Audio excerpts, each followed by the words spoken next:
Hi friends, रोजकर महाराष्ट्रामध्ये तुमचं स्वागत करते। आज आपण बनवणार आहोत मटण भाकरी। आज मस्तपैकी पाट्यावर आपण मसाला वाटून घेणार आहोत, त्याची तयारी करतो आहे।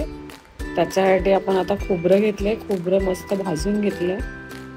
कांदे घेतले 3 छोटे, ते पण आपण मस्तपैकी भाजून घेऊया।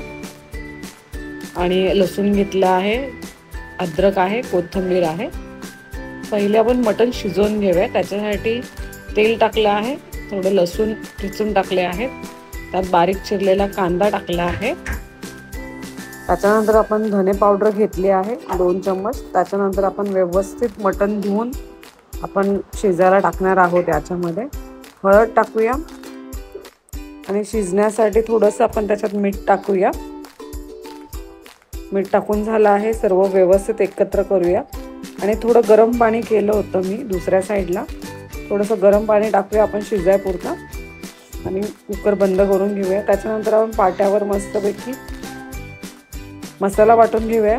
आधी खोबरं मस्त बारीक ठेचून मग ते वाटायला सुरुवात करूया। आता थोडं थोडं हळूहळू सर्व घ्यायचं आहे। कांदा ठेचून घेतला आहे मी, अद्रक घेतला आहे, लसूण घेतला आहे। आता थोडी कोथिंबीर टाकूया। मसाला चांगला थोडा वाटून झालेला आहे। थोडं मध्ये मध्ये पाणी टाकूया त्याच्यामध्ये, त्याच्यामुळे मसाला बारीक होण्याला थोडी मदत होते। मस्तपैकी बारीक झालेला आहे मसाला आपला। आता आपण रेडी करूया मटण।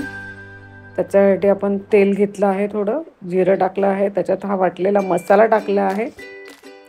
सर्व मस्तपैकी तळून घेऊया व्यवस्थित आपण। थोडं तेल सुटायला पाहिजे, तेल सुटलं आहे, त्याच्यात आपण मसाले टाकूया।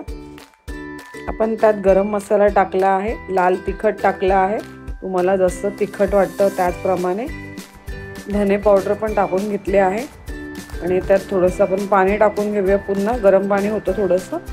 आणि आधी शिजताना मीठ टाकलं होतं आपण थोडंसं, आता चवीनुसार मीठ टाकायचं आहे। मस्तपैकी वरतून आपण थोडं कोथिंबीरने गार्निश करूया। आता भाकरीची तयारी करून घेऊया। भाकर टाकली आहे, त्याला एका साईडने पूर्ण पाणी लावून घेतलं आहे मी। आता एका साईडने भाजून झाली आहे, त्याला पलटी केलेली आहे। मस्तपैकी आपली भाकर रेडी झालेली आहे। चला आपण आता भाड्याला घेऊया। ताट बनवलंय आपण, त्याच्यामध्ये भाकरी ठेवली आहे, थोडा भात ठेवलाय आणि त्यात आपण आता बनवलेला मस्त मटण रस्सा घेतलेला आहे। रेसिपी आवडली असेल तर व्हिडिओला लाईक शेअर